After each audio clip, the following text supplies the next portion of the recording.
Fighting ALS. For the last 3 years, Major League Baseball has honored Lou Gehrig on his birthday by raising awareness and money for the disease that bears his name. So next Friday night, after the Reds take on the Brewers here in town, fans will get the opportunity to rock out to the Zac Brown Band. But you know, this concert is very personal for the band. One of the founding members, John Driscoll Hopkins, was recently diagnosed. He sat down with me recently to talk about his battle with ALS and why this show here in Cincinnati is so important to him.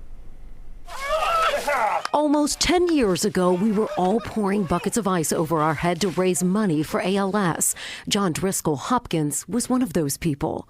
No, I didn't even know what ALS was. Now, an ALS flag with his name on it lines the National Mall in D.C. He was diagnosed right before Christmas in 2021. When the diagnosis first came, everything got dark. You know, it's really easy to go down the rabbit hole and see all of the worst case scenarios. ALS is terrifying, even for the people who seem like they have it all. For John, it's not about losing the fame. It's the fear of losing the love of his life, his wife, Jennifer, and their 3 girls, Grace, Faith, and Hope. Which is why he decided early on he's not going down without a fight. He's going on tour at the end of the month, taking the stage with his band of brothers, singing and playing guitar. But he is seeing changes. If I try to be nimble, if I try to quickly move to the other side of the stage, I would almost certainly fall.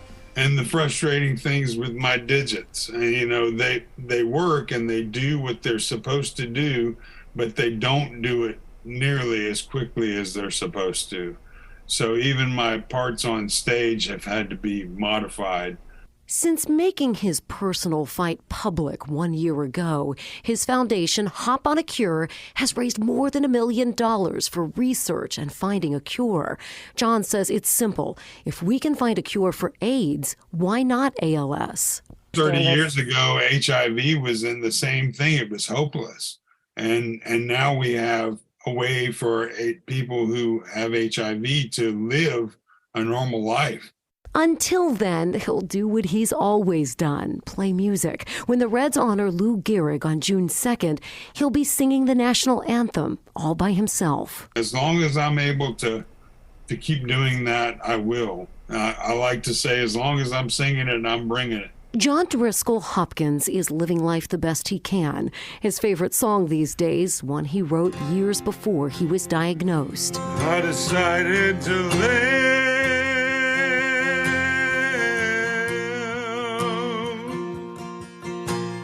And his message to every one of you who's in the middle of the same fight or knows someone who is. My message is the same as it is when every musician asks me about making a living in the music industry. It's the same across the board. Don't quit. There's no quit in this music man. Never has been, never will be. So the Reds have already sold more than 35,000 tickets, but they want to sell out here so that they can make a huge donation to Hop on a Cure. There are field packages that all that money will go toward Hop on a Cure. We're going to put all of that information for you on our website, WLWT.com. Seems to me like years ago, getting ALS was like winning the lottery, and not many people paid attention to it because of that. Not that you shouldn't. Seems like it's more prevalent nowadays. That's the concerning thing. So many people with ALS or their family members will tell you it used to be 1 in 20,000. Now it's 1 in 300 men, 1 in 400 women. So for whatever reason, it is growing, and that's why I'm so passionate about this mission.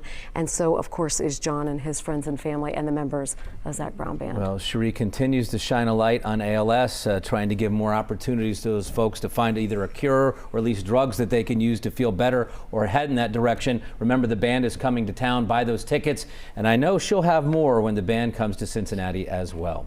In other news,